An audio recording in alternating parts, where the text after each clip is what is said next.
Hello, my name is Diesel, and welcome back to Film of the Year. As we continue the latter half of the 1890s, today we're going to catch ourselves a prize champion fight and learn how a popular sport helped play a part in bringing movies to a more mainstream audience. Before we get into the subject of today's movie, we're going to take a brief history lesson on a popular sport known as boxing. The reason for doing this will help us understand how a sport like boxing was soon merged together with a newly formed film media, and what the boxing culture was like by the time movies started becoming mainstream. Now, if you're someone that either knows about boxing or just want to get to the history of the film itself, I'll put a timestamp in the video and description so you can skip to that part of the video. But for those that are sticking around, I'll try to keep the history as brief as I can while going over the important facts of boxing as a sport. It should come as no surprise that any form of combat has existed long before stuff like boxing and wrestling were used for competitive sports. Heck, even animals have been fighting long before humans existed, and historians argue that boxing is as old as wrestling itself. However, due to a lack of written evidence, it's very difficult to try and paint a picture of what the oldest form of boxing was like during the prehistoric ages, and what kind of rules were set in place. It is also unknown when boxing started becoming a combat sport, but historians believe the earliest known example of boxing would be around present-day Ethiopia, around the 6th millennium BC. Luckily, we do have some visual evidence for prehistoric boxing, back when the sport started catching on, and it would become popular in places like Egypt, where we have a relief sculpture from Egyptian Thebes, which shows some boxers and some spectators. With the large popularity boxing would gain throughout the years, it would start finding itself in the ancient Olympics held by Greece around 688 BC. There, the boxers wrapped leather thongs around their hands for protection, and the rules were very different compared to the rules modern boxing has today. The biggest rules that would change over time were the ring size places. Depending on the area you were fighting, you could have a very large or even small ring size depending on the crowd that would form around and watch the match unfold itself. There were also no rounds or even time limits for each match, so the match itself could last forever or it could be over very quickly, as back then pretty much anyone was allowed to fight, regardless of the stamina or the waist between each fighter.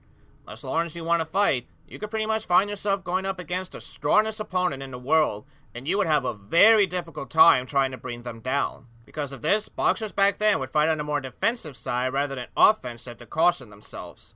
And the fight would only be over via surrendering or in a total knockout, and oftentimes the fight would even result in someone dying due to a heavy blow against the body. However, there were also other rules that still carried over in modern boxing, such as the prohibited rule of turning boxing into a wrestling match, and also the forbidden rule of gouging your opponent with your fingers. So blows to the body with your fists and even kicks would be your main source of attacks, much like how it is in boxing today. As mentioned, boxing became a popular sport within ancient times. However, at least when it came to the West, boxing and other fist-fighting combat sports would start to take a massive break after the fall of the Roman Empire, as the wearing of weapons had started becoming common again in terms of combat. However, there were many places like Italy and even ancient Rus where boxing and other forms of fist-fighting competition was still popular between the 12th and 17th century, and soon boxing would slowly start to regain that interest in many places, with England slowly bringing boxing back in the early 16th century, in which a new form of boxing would start becoming a household name, known as prizefighting, in the form of a bare-knuckle boxing match. The rules would still be the same as it was back in ancient times, meaning there were little to no rules in regards to rounds, what kind of attacks were forbidden, and how long can a match last before someone or both fighters decide to give in. The first recorded boxing match would take place between the Duke of Albemarle's Christopher Monk's butler and his butcher somewhere in Britain, where the butcher would go on to win the fight. Now, while boxing slowly returned to its popularity, a couple of people disagreed with the sport due to the very loose rules and the extreme chaotic nature behind the sport. As such, some places in England would outright ban any form of prize fighting, especially in London. But that didn't stop people like James Figg to transform the sport into new heights. He would open up a fighting school where he taught not only boxing, but various sword fighting as well, with sports like fencing, quarterstaff, and cudgel.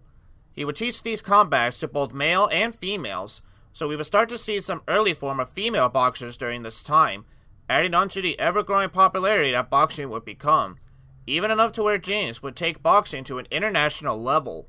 As boxing would slowly but surely regain its popularity with the public, there would actually be talks of finally laying down some rules to make the competition less barbaric and to make sure the fighters are well protected enough that they wouldn't have to fear for their lives when fighting. The person that would set these first ever rules would come from a champion boxer at the time known as Jack Broughton, after he opened up an amphitheater on March 13, 1743. With these set of rules, known as the Broughton Rules, Jack would introduce some common rules that are still featured in boxing today, such as issuing a standardized ring of sorts, where outside of the boxers and the referee, no one else is allowed to enter. And outside of the TKOs, once a person has fallen into the ring, they're given 30 seconds to get up. If they fail to get up within those 30 seconds, then they lose the match. And while during this time, boxing gloves would start to be used in boxing matches, they were still not the standardized way of fighting up until the mid-19th century. During that time, boxing would also find its popularity within the newly found American nation, where many large urban areas would also begin to host their own boxing matches. With the Broughton Rules being set in place on August 16, 1743, boxing could now be kept and set up in a more professional and organized fashion that the public had been looking for. While the sport itself would still be outlawed in some places, these rules would be kept as the official boxing rules for almost 100 years, until a new set of rules would upgrade a few things to help enforce stricter rules when it came to foul attacks, such as biting, headbutting, kicking, or even using any kind of hard objects when fighting with your hands. First introduced in 1838, before having a quick revision in 1853, these new rules would be known as the London Prize Ring Rules. And outside of having stricter measures against the foul attacks listed earlier, these rules would also introduce a couple of other measures you would find in most boxing matches today. One of these would include the introduction of ropes being attached to stakes to enclose the ring. These sets of rules would also introduce second-hand bottle holders, where their job is to help the boxer recover should said boxer request a short break to regain some stamina during the match. However, these bottle holders are not allowed to interfere with the match in any way, and that includes giving the boxers advice or directions on how they should carry themselves in the next match. These rules would stay in place for the next 14 years, until they were given one last upgrade in 1867, where these rules would still be used in today's boxing matches. Under the title Marquis of Queensberry Rules, these rules would contain the following still seen in modern boxing, such as having 3-minute rounds with 1-minute breaks in between each round. The countdown was reduced from 30 seconds to 10 seconds whenever a boxer was down on one knee and was given a chance to pick themselves up before their seconds were up.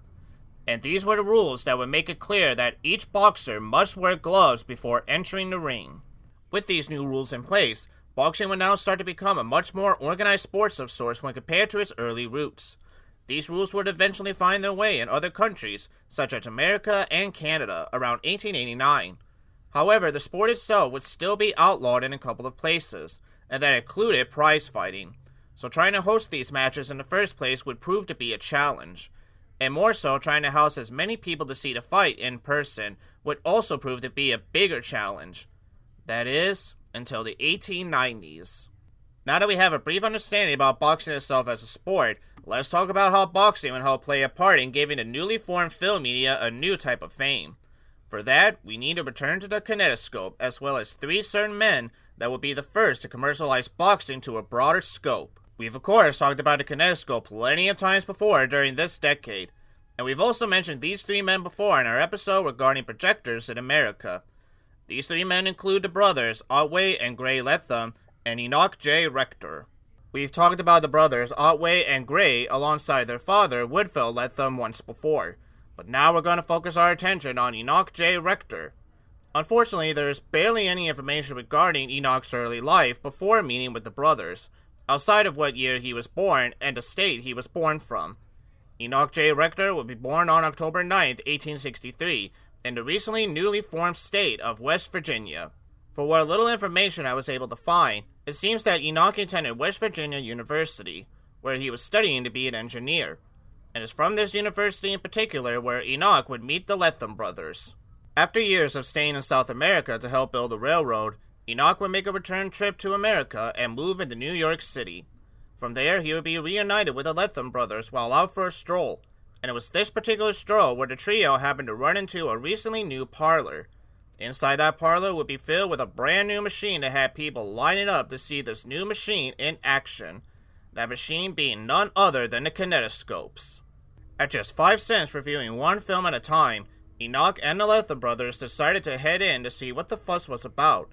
When they got done, all three men had come to an agreement that they needed to start doing something with these machines. In our previous video that featured the kinetoscope, we mentioned several test films Dixon and his two assistants, Charles Brown and William Heinsohn, have done when running experiments on their then prototype machine of the kinetoscope. One of these experimental films featured a simple boxing match where two employees working for the Edison Company would be sparring in a boxing ring. And during an interview the Edison gave to the New York Sun, the same interview where he demonstrated his machine for the National Federation of Women's Club, Edison has stated that he plans to use the kinetoscope to feature prize fighting. To the sporting fraternity, I can say that before long it will be possible to apply this system to prize fights and boxing exhibitions. At the turn of the 1890s, when film was still in its very early stage, boxing, at least in terms of America, was still in its all-time high. But there were plenty of laws in most Union states where boxing, and especially prize fighting, was outlawed. However, with the newly formed invention of a moving camera, there was nothing in the law books that said you couldn't film a prize fight and show that said film in a state where prize fighting was completely outlawed, and Gray Lethem knew this. He put together an idea where someone would film a prize fight, filming one round at a time, and then they would show the prize fight to anyone that's interested in seeing the match. Knowing that they didn't have much time to spare, the trio had to meet up and negotiate a deal with Edison to enter a foreign partnership where Edison granted them permission to commercialize his machines and use the camera to film the first ever prize fighting for a public audience. With the permission granted, the trio, along with William Heiss and William Dixon, set to work in finding the best boxers in New York to take part in the company's first ever boxing film. Out of the 4 boxers that had the chance to take part of the project, the company would eventually choose lightweight boxer Mike Leonard, under the condition that Leonard's payment would be raised from $35 to $150. In 2025, this would be an equivalent of $1,293 to $5,541 respectively. His opponent would be a fairly new unknown boxer known as Jack Crushing. Preparations for the film began on May 24, 1894, and filming would finally start around mid-June to July of that same year under the Black Maria Film Studio. A 10 to 12 feet ring would be constructed for the boxers, and they would only get 1 minute to box per round, due to the kinetograph camera being very limited in terms of how much film was able to be captured. It is widely believed that the fight itself lasted up to 6 rounds in total, with statements from the New York World claiming that 46 photos per second were actually taken when filming each round. Other claims believe that the fight actually lasted 10 rounds, where the last round ended with Leonard winning the match by knocking out Jack Crushing. Although it is later stated by both Leonard and Jack that while parts of the match, such as the punches, were real enough, other parts like the knockout were actually prearranged before filming had begun, leaving some, like Jack himself, to claim that his match with Leonard was not a real fight. Even so, for the first ever boxing match to be filmed, the match itself would prove to be a huge hit on its first premiere at the Lethem's Kinetoscope Parlor on August 4th, 1894. A row of kinetoscope machines would be lined up for the people to watch one round for 10 cents, or a grand total of 60 cents to view the whole fight. Again, in 2025, the price to see these films would have been $3.69 for one round, or $22.16 for the whole fight. With the success of the first ever boxing film, naturally more short boxing matches would soon be released for the kinetoscope using the kinetograph. But much like with the match between Jack and Leonard, the kinetograph could only film 1 minute per round. If someone like the Lethem brothers and Enoch wanted to show a full-fledged boxing match, they would need to find or make a camera that's capable of filming a full-fledged 3-minute round match. With this new goal in mind, the Lethem brothers and Enoch would have different ways of approaching this new challenge, and as such, the two would split up and develop their own type of camera. With the help from the Lethem brothers' father, Woodville Lethem, along with former Edison employers William K. L. Dixon and Eugene Loss, the group would be successful in making their first motion picture projector, known as the Panopticon, later known as the Eidolonscope, as well as a film camera that can capture more than 1 minute of film named Latham Loop. We've covered this projector and the camera in our video discussing the rise of film projectors in America. In that video, I promised to reveal what kind of film the Latham team revealed to the public once they revealed their projector on May 20th, 1895. As you might have guessed, it was another prize-fighting film, featuring Albert Griffiths, also known as Young Grifto, facing up against Charles Barnett. The match would take place on the rooftop of Madison Square Garden on May 4th, 1895, and as the team had hoped, they were able to film the whole fight for more than 1 minute, with the total runtime being 4 minutes. As much as the Eidolon scope was met with warm success, due to the constant fighting amongst the brothers, as well as the technical problems the camera and projector would present, the family would later abandon the film market around 1898. As for Enoch Rector, he would later come up with his own solution for how to make longer films. Right after Reknon and the Lethem brothers went their separate ways, Rector began making plans to build a huge camera, where it would actually be operated manually with 3 people inside the actual camera itself. One person would be in charge of turning the feed reel, the second would be in charge of cranking the internal mechanism by hand, and the third would be in charge of turning the take-up reel. Inside this huge light-tight wooden camera would be red-tinted windows with 3 photographic machines for Reknar and his men to operate whatever sections they needed to focus on. In a sense, this large camera would also act as a darkroom, where Reknar and his team would be able to operate the camera without it being spoiled. And with the 3 men being inside the camera itself, this would give them a free advantage of carefully watching through to make sure the film reel itself wouldn't start tearing when operating their machine.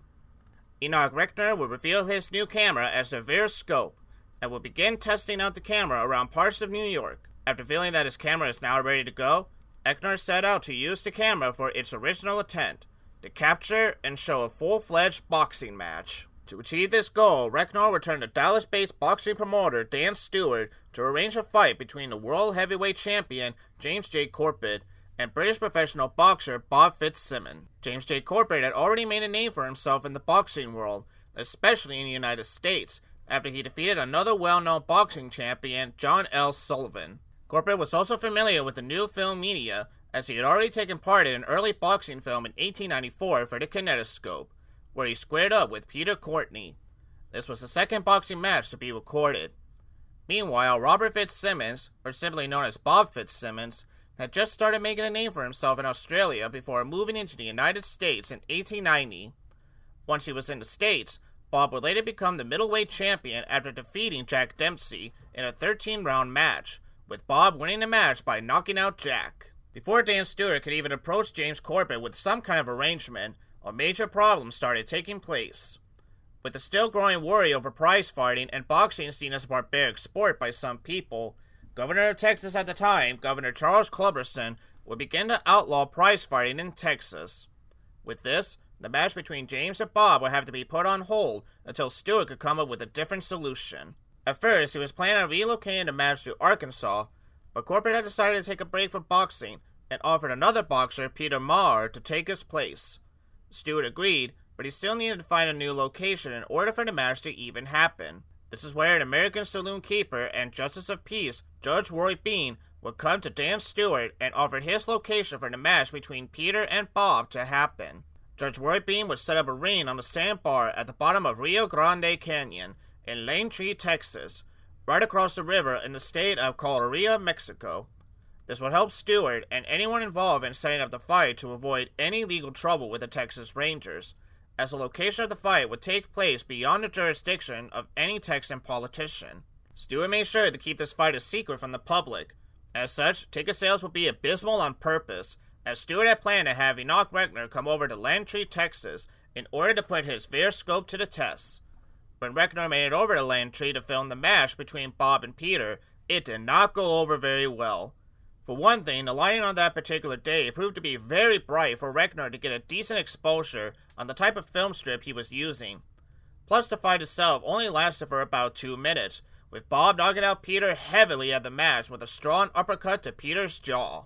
With the attempt to try and film a full-fledged prize fight ending in a complete failure, Reknar used his chance to go and fix up his Verscope by simplifying it to make it more reliable. Reknar also began to purchase a much more sensitive film reel from George Eastman of the Eastman Kodak Company, a company that we've mentioned in our prehistory episode. Instead of purchasing the standard 35mm of film that other film cameras were using at the time, Reknar would order a 63mm wide film strip for his camera, and after running a little test with this new film strip, Reknar felt that he was now ready to go and film another prize fight whenever the chance presented itself. and that chance would soon arrive at Reckner's doorstep, when James Cortman later found out what happened to Peter in his prize-fighting match against Bob Fitzsimmons. When Dan Stewart put up a new prize-fighting offer, giving the chosen boxer a grand prize of $10,000, James Cortman went over, along with Bob Fitzsimmons, to sign the agreement on January 4th, 1897. The fight would be set to take place in Carson City, Nevada, where prize fighting was actually legal, so Stewart would be good to go. All that would be left is to find someone to film the match, in which Bert Akers, of British Cinematographics, that we covered in our episode on European projectors, was getting ready to send a cameraman out into the United States to cover the event. But unfortunately to the duo, Enoch Reckner had personally went to James Cortman's manager and boxer promoter William A. Brandy to secure the rights to film the prize fight. At first, Brandy would be ready to strike a deal with Reckner, and that 25% of the film would go to both Reckner and Corbett, while Fitzsimmons and his manager, Martin Julian, would receive $13,000. However, Bob was not happy about this agreement, and so a new deal would be made in which Brandy, Corbett, Julian, and Fitzsimmons would receive 25% of the money, while Enoch and Stewart would split up the remaining 50%. With the deal negotiated, Stewart could now set up the fight in Nevada, while Brandy could start promoting the fight itself, as Reckner would get his new and improved Varoscope ready for the match that would finally take place on March 17, 1897. With the Varoscope cameras set up to get as close to the action as possible, Reckner and his team inside the Varoscope camera would be ready to do probably the hardest physical work they'll ever get to experience. Each of the three machines inside the Varoscope camera would house about 12,000-foot reels of film, with the first machine filming the first 4 minutes of James Corbett and Bob Fitzsimmons entering the ring. The second machine started 4 minutes later, and then the third would start after another 4 minutes. The camera and men just kept on rolling and cranking the film reels, making sure they get every piece of the action, as the prize fight itself would last a total of 14 rounds, before it would eventually come to an end with Bob Fitzsimmons winning the match by knocking out James Corbett after landing a strong solo Pelex punch. With all the footage taken from the event, Reckner had to be careful with the next step of editing and bringing the film reels to life. He was worried how the film would turn out once an Eastman representative started treating the negatives of the film, but also too, Reckner knew that there was going to be a public outcry to try and get the film banned. So what Reckner did was that he lied to the public by stating to the press that the footage did not turn out great, when in actuality, they turned out just fine when the process was done. He began editing the best footage he and his team took at the event, and the final result would be a film that ran between an hour and 30 minutes to an hour and 40 minutes, something that was obviously unheard of at the time. With the final version of the film in his hand, Reckner would be ready to show what he and his team had created across America, and soon other parts of the world. Reckner was careful not to promote the film as a fight film, but more as a sparring competition between Bob and Corbett. Reckner would project the film through a projector booth in a balcony inside the New York's Academy of Music on May 22, 1897. That is the backstory to the Corbett and Fitzsimmons prize fight. Now let's talk about the movie itself and see how well it holds up today. Before we begin the review, I must state that much like the Charles Emile Reynard's Theatre Opera Key, we don't have full film strips of the Corbett-Fitzsimmons prize fighting film. For the film reel we still have to this day, it only goes up to 20 minutes, as opposed to the feature-length film that was shown way back in 1897. That being said, even if we did have the full length of the film, I still would have given it the same review I'm about to give this film right now. As someone that does enjoy a good boxing match or even a nicely filmed fight scene from time to time, this film was kind of a chore to sit through. Now it's to be expected that a film this old wouldn't be the most clearest film, given the amount of years or even decades that has been sitting in some kind of vault. But that is the main issue with this film, and when you have other early films before this one that has clear images, it can make films like this look very rough. And even if you're not a fan of boxing to begin with, you don't even know who is fighting who in this film. I did my best to try and figure out which one was James Corbett and which one was Bob Fitzsimmons, but even then, there would be moments where I would basically zone out of the boxing match completely. The match is definitely far different from boxing matches you would see in later films, or even just from a real-life boxing match in general. Now granted, there were moments where the movie did grab my attention, but it would only last for a few seconds before it just became a bit of a waiting game to see who was going to strike next. Which is fine and understandable because you don't want to be reckless, but when you have a film that's already unclear, not to mention a bit too far away to try and make out the kind of action going on, you're going to get tuned out of the match to a point where some might just skip the video altogether. And admittedly, I've done that a couple of times, so that's definitely not a good sign right there. The only people that I would recommend this film to is if you're a boxing fanatic to a point where you want to see how boxing was treated way back in the Victorian era. But I would definitely recommend checking out the other boxing films made for the kinetoscope, or just read on some of the boxing accounts that we do have from the Victorian era, if not further back. As for me, while I cannot deny the importance this film had for being one of the earliest known feature-length films, and I'm sure this film did a lot to boost the popularity of boxing as a sport, this is one of those films where I can say it does not hold up all that well, at least for someone like me. And that is why I'm giving this prize fighting a weak knockout rating of a 4 out of 10. While this film did not survive the first round of my own honest review, let's see how it would hold up against the review of the moderate audience.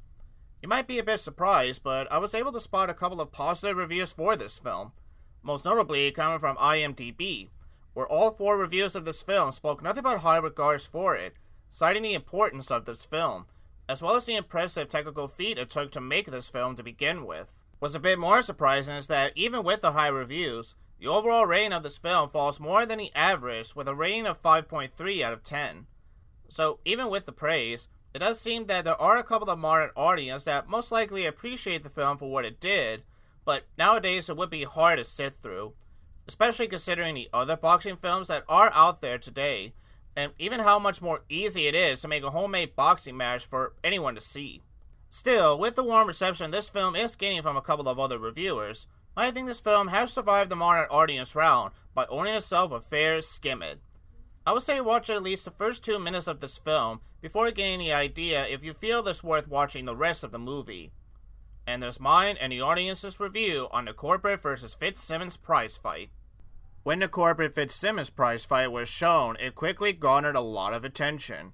Most notably, the film seemed to grab the interest of women, as most women at this time period were usually prohibited to see an actual boxing match live in person. The only exception to the rule will be Bob's wife, Rose Gillian Fitzsimmons. She viewed her husband's match live from a specific section with a bunch of other women. Another exception to this rule will be female reporter Nellie Michael Davis, the first time a female will report a prize fighting match. Any other women that wanted to see a boxing match would have to watch it through a projection screen. The film was met with such praise and interest from the general audience that several of those same people, including women, will return back to the theater to try and catch the match again one more time.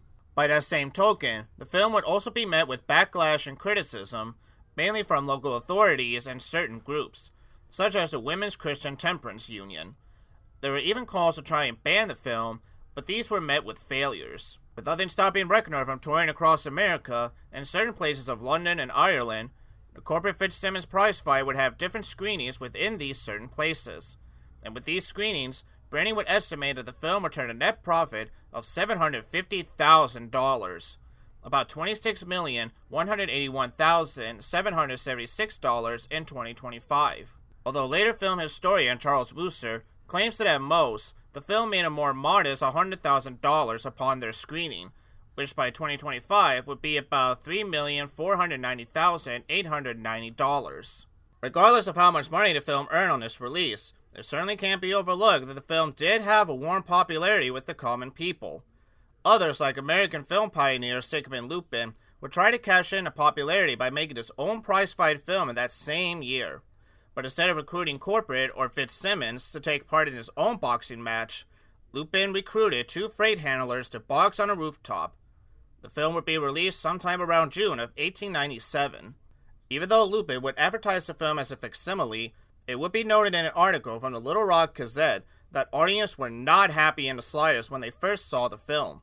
The reception was so negative that the film would be turned off right after the 3rd round due to too many audience leaving the theater, and the manager of the Opera House, where the film was being shown, would turn in his $253 profit of the film to the state senator, who in turn would eventually give the patrons their money back. Despite the large success the film has brought to both the film and boxing industry, all of the key players that have partaken in this project would not meet the same success this film has brought for them. For the Veriscope Company, this will be the only film they would distribute in the industry, so we will not be hearing from this company again in this series. For others like Dan Stewart and Bob Fitzsimmons, both of them will continue to solely focus on their boxing career, with Bob Fitzsimmons continuing to take up more champion matches until his retirement on February 20th, 1914. He would have 69 wins over the 101 fights he had served, with 57 of those wins being wins by a knockout. He would later pass away just 3 years after his retirement on October 22, 1917. He was 54 when he passed away. For others like James Corbett and William Brandy, both would continue their fighting career, but would later focus the rest of their lives dedicated to theater, with William Brandy teaming up with American stage actor, playwright, and theatrical director and producer Joseph Grimser to produce plays such as Charlotte Parker's Way Down East in 1898. The two would remain partners until Joseph would retire sometime in 1909, while William Brandy would keep the theater business running. We might hear from William again sometime in the near future, but it would be very brief. For James Corbett, he too would also return to acting for both plays and movies following his final boxing retirement in 1903. Within the 35 matches he's been in, he would have 24 wins, with 12 of those wins being knockouts. James will spend the rest of his life focusing on his acting career, which sadly does involve him doing some minstrel shows. Thankfully, this will be the only episode to feature James Corbett, as none of the films would reach the same success as his boxing match with Bob Fitzsimmons once did. And finally, for Enoch J. Reckner, although he would continue to stay in the film business for a few more years, there is little to no information on what has happened to him since the release of his film. So with this will be the final time we mention Enoch Reckner in this film history series. And there you have it, the story of how a prize-fighting match turned into a big success, and played another major role in shaping not only the film industry, but changing some people's mind about boxing as a sport. With that, this has been Sakura Diesel saying thank you all so much for watching. If you have enjoyed this episode of Film of the Year, don't forget to hit that like button, and be sure to subscribe for more Film of the Year episodes coming out as soon as possible. If you like Let's Plays, I have a gaming channel, as well as a co-op channel with my good friend Bonnie, where we review movie, TV shows, books, and music together. Both links will be in the description below. This has been Sakura Diesel saying thank you so much for watching, and I'll see you in the next episode.